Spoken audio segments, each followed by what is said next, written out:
Halo kawan-kawan, apa kabar semua? Saya mendoakan supaya kawan-kawan semua sehat lah kan. Kali ini kawan-kawan saya akan kongsikan berkaitan dengan ternakan itik juga ini kawan-kawan. Dimana yang sebetulnya itik ini ada masa-masa dia bertelur banyak, ada masa dia bertelur sedikit, dan ada juga masa dia tidak akan bertelur ini kawan-kawan.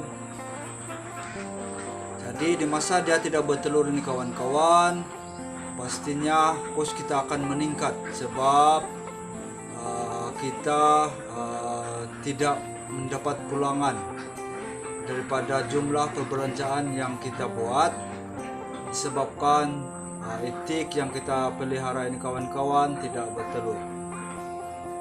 Ada penyebab dia ini kawan-kawan, dia tidak bertelur.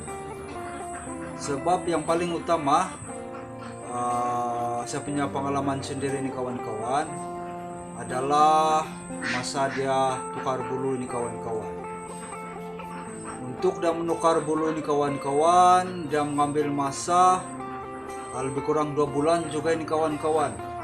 Kita tanggung kos dia, sebab dia mengambil masa 2 bulan baru dia stabil baliklah.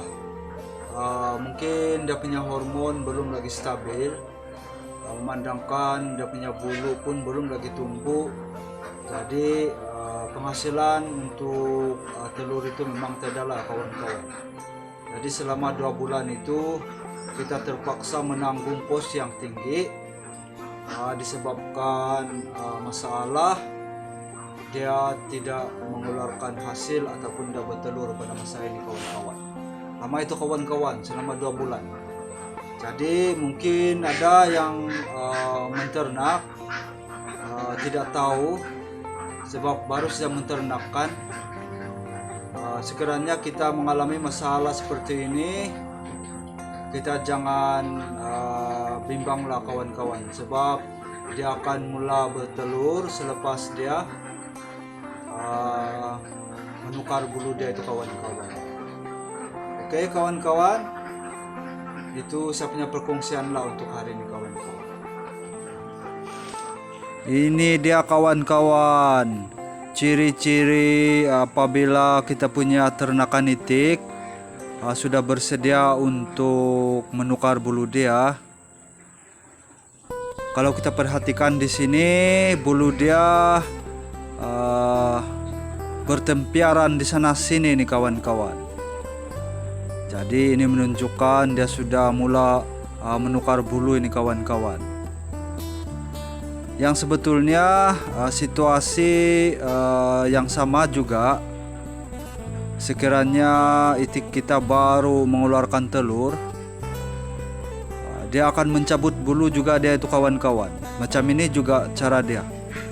Tapi beza dia itu kawan-kawan, itu yang baru menghasilkan telur, dia akan buat begini. Tetapi kalau yang menukar bulu sudah itu kawan-kawan, selepas dia bertelur, kalau kita terjumpa lagi yang bulu dia bertempiaran di sana sini, itu pastinya dia akan menukar bulu itu kawan-kawan. Untuk menukar bulu dia nih kawan-kawan, dia memerlukan masa 2 bulan juga ini kawan-kawan, baru dia bertelur balik lah. Tapi kebiasaan dia nih kawan-kawan, dia tidak akan serentak lah. Dia akan menukar bulu secara berperingkat-peringkat. Jadi masa ini kawan-kawan, kita terpaksa menampung kos yang tinggi lah. Kita terpaksa bersedia jiwa dan raga juga ini kawan-kawan, sekiranya dia menukar bulu lah, sebab penghasilan pada masa ini memang kurang ataupun langsung tiada ini kawan-kawan. Oke kawan-kawan, kalau kita perhatikan di sini, kebanyakan bulu yang di belakang dia ini kebanyakannya sudah tercabut, dan ada juga yang sudah menukar bulu ini kawan-kawan, dan ada juga yang belum lah. Untuk pengetahuan, bila dia menukar bulu ini bukan serentak nih kawan-kawan, dia akan berperingkat-peringkat.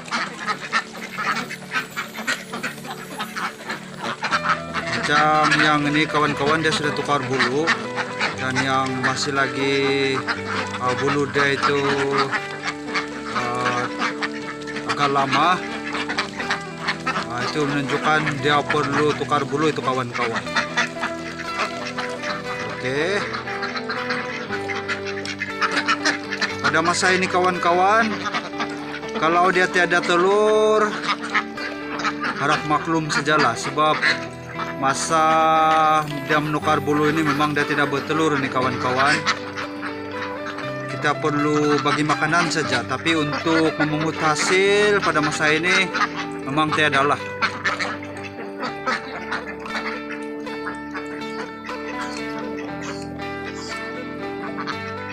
Satu lagi fakta yang sangat penting saya rasa ini kawan-kawan, banyak mungkin yang tertanya-tanyakan, bila agaknya itik ini mula menukar bulu dia lah.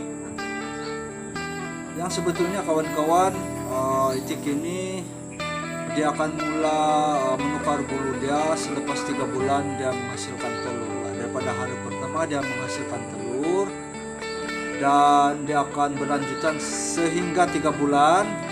Selepas 3 bulan berjurut-jurut dia bertelur nih kawan-kawan. Pada bulan yang ketiga, seawal-awal bulan ketiga ataupun selewat-lewatnya bulan keempat, pasti dia akan menukar bulu sudah ini kawan-kawan. Jadi kalau kita sudah mengetahui bila dia bertelur ini, kita lebih bersedia lah kan kawan-kawan, sebab pada masa ini kita tidak mempunyai penghasilan lah selama 2 bulan nanti.